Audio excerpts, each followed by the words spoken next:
This video extends the lesson, Day 5, Rome, Leaked Data, and contains an in-depth comment of the Articles 32 to 34 of the GDPR. Please find in the description below references for the course.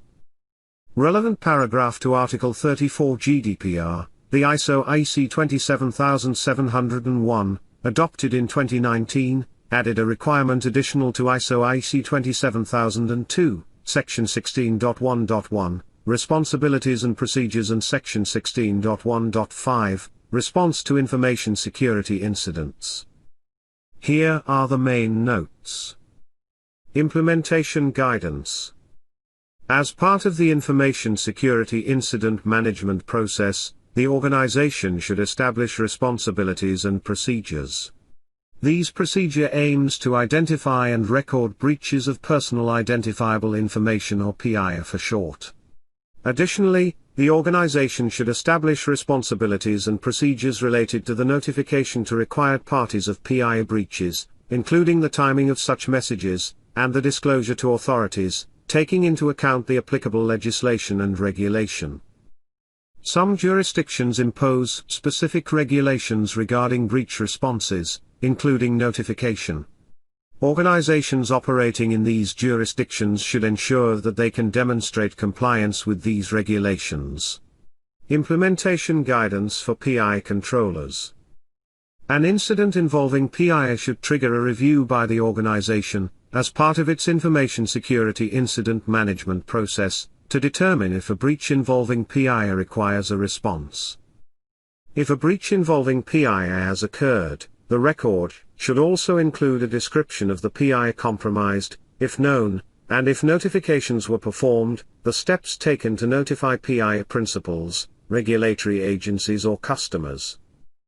Implementation guidance for PII processors. Provisions covering the notification of a breach involving PII should form part of the contract between the organization and the customer. The contract should specify how the organization will provide the information necessary for the customer to fulfill their obligation to notify relevant authorities. This notification obligation does not extend to a breach caused by the customer or PII principal or within system components for which they are responsible.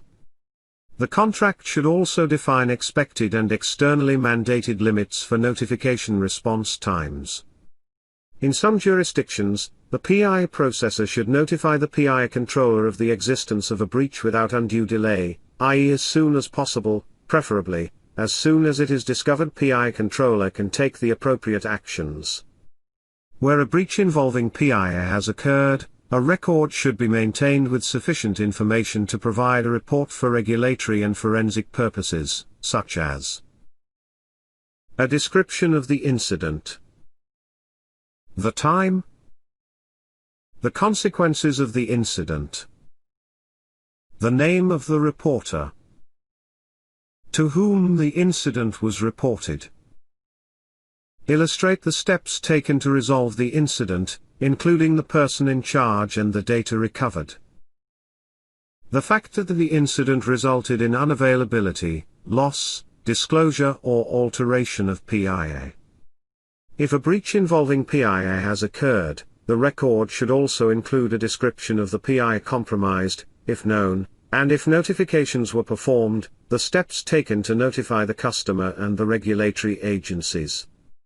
In some jurisdictions, applicable legislation and regulation can require the organization to directly notify appropriate regulatory authorities, for example a PII protection authority, of a breach involving PII.